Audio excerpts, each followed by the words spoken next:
발생이 줄어들까요? 답은 예, 맞습니다. 금연하시면 분명히 폐암이 줄어듭니다. 언제? 나이가 60세에 끊어도 폐암이 발생할 확률이 줄어듭니다. 중요한 건 여러분들이 아마 사셔야 될 시간이 굉장히 길 겁니다. 왜? 평균 수명이 늘었잖아요. 80, 90, 100을 사실 겁니다. 60세에 끊으셔도 40년을 더 사실 수 있어요. 20대 담배 피면 60대가 40년 걸리죠? 60대에서 100세 가면 40년이죠? 다를 게 하나도 없습니다. 물론 빨리 끊으면 끊을수록 좋습니다. 그렇지만 늦었다고 생각하실 때 끊으셔도 괜찮습니다. 폐암 발생률은 재밌게도 금연을 하고 나서 2년 내지 5년 지나서부터 효과가 나오기 시작합니다. 그래서 미리 끊고 효과는 조금 더 있어야 효과를 보실 수가 있습니다. 아까 제가 말씀드렸어요. 대비가 늘어나면 늘어서 폐암이 발생할 확률이 높아지더라. 그러면 이제 가끔 우리 흡연하시는 분들이 이렇게 얘기합니다. 아, 그럼 내가 담배 개비를 줄여야겠다. 난 도저히 끊을 자신은 없고 담배 개비를 줄여야 되겠다. 연구를 한번 해봤습니다. 10개 비해서 5개비로 줄인 사람, 20개 비해서 10개비로 줄인 사람하고 끊은 사람하고 비교를 해봤는데 재밌게도 담배를 계속 피면 5개비로 줄인다고 해서 위험률이 크게 감소하지 않습니다. 무슨 얘기냐면 끊으려면 확실히 끊어야지 어설프게 줄이거나 하는 것은 도움이 되지 않는다는 것입니다. 보통 폐암은 저희가 증상이 있을 때 환자분들이 옵니다. 왜냐하면 조기 진단이 안 되기 때문에 보통 증상이 있을 때 오십니다. 아까 제가 폐 사진을 보여드렸죠. 기관, 폐에서 주로 발생을 하는 병이기 때문에 관련된 부분이 이런 호흡기에서 나옵니다. 기관지를 건드리면 기침이 나시죠.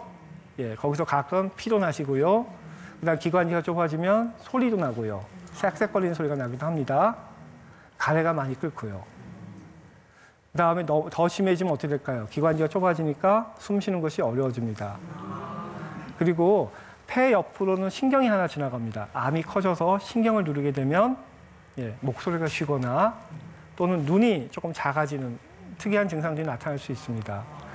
또 폐 옆으로는 혈관들이 많이 지나가요.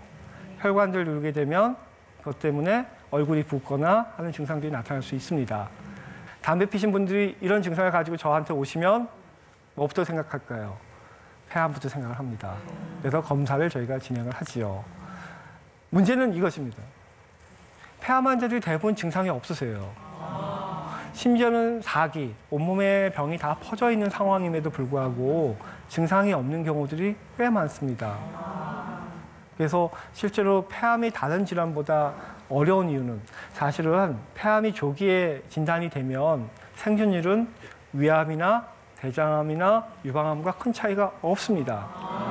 선생님, 뭐 폐 CT 뭐 이런 거로 진단 가능합니다. 예. 그런데 폐 CT는 조금 다른 부분이 있어요. 아주 중요한 질문이고 요즘 환자분들이 많이 질문하는 내용 중에 하나입니다. 네. 모든 사람이 폐 CT를 찍는 것은 도움이 되지 않아요. 왜냐하면 아까도 말씀드렸지만 이제 흡연을 하시게 되면 암이 많이 발생한 건 맞지만 전체적으로 보면 아까 75세까지 피셔도 15% 정도셨거든요. 그러면 10명 중에 8명은 사실 필요 없는 CT를 찍으셔야 돼요. 방사선 위험에 노출되셔야 되죠. 그래서 저희가 비교를 합니다. 어떤 사람한테는 검사하는 게 좋을까? 어떤 사람한테는 검사하지 않는 게 더 유리할까? 흡연을 많이 하신 분들, 나이가 어느 정도 되신 분들. 왜냐하면 암이 생긴 게 한 20년 지나서 생기니까 보통 흡연을 많이 하시고 오래 하신 분들은 저희가 검진을 추천드립니다. 그런데 검진에서 얻을 수 있는 이득과 금연에서 얻을 수 있는 이득을 저희가 비교해 봤더니 검진에서 찾는 사람보다 금연에서 암을 줄이는 게 훨씬 더 효과적입니다.